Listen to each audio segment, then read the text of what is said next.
We are looking at how to pronounce these words and more confusing vocabulary in English. Stay tuned to learn more. Both British and American English pronunciations are similar here. Harass. H, a schwa sound here, not an R sound, a H sound. Harass, stress on the second syllable.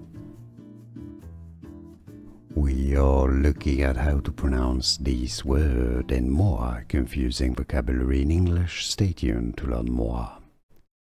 Both British and American English pronunciations are similar here. Harass. H, a schwa sound here, not an R sound, a H sound. Harass, stress on the second syllable.